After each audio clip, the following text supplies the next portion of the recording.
गांव में आरव नाम का एक लड़का रहता था। आरव बहुत जिद्दी था और उसकी जिद के आगे किसी का एक न चलती, चाहे माँ कुछ कहे या पिता। आरव वही करता जो उसका मन कहता। उसके माता पिता उससे परेशान थे, लेकिन आरव को अपनी जिद पे गर्व था। एक दिन गांव में मेला लगा था।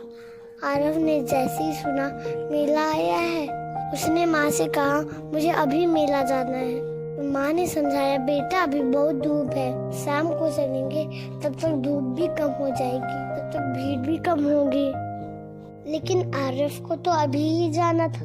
उसने जीत पकड़ ली, नहीं मुझे अभी जाना है, अगर आप मुझे नहीं ले जाओगे तो मैं अकेला चला जाऊंगा। माँ परेशान होकर उसे मेला ले जाने के लिए तैयार हो गई। रास्ते में बहुत धूप तेज थी। आरव को पसीना आने लगा, लेकिन उसने कुछ भी नहीं कहा क्योंकि उसको लगता था कि उसने शिकायत की उसकी जीत कमजोर हो जाएगी। इसी तरह से वो मेला पहुंचे।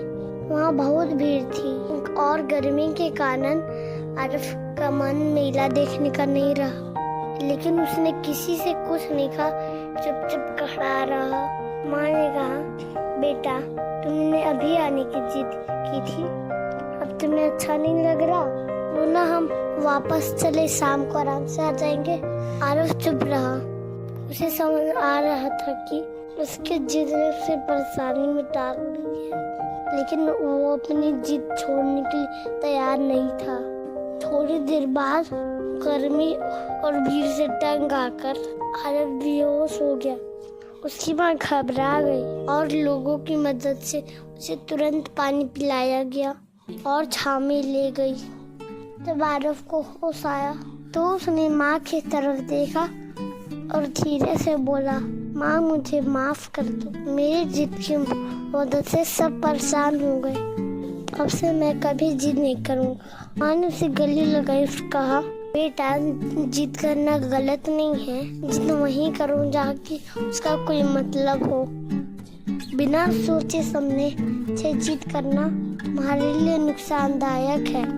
उस दिन से आरव ने हर बात पर जिद करना छोड़ दिया। वो समझदारी से सोचने लगा, सही समय पर सही निर्णय लेने लगा।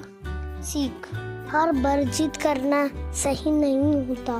सही समय और सही परिस्थिति को समझना और तभी निर्णय लेना जरूरी है, ताकि हम दूसरों को और खुद को परेशानी में न डालें।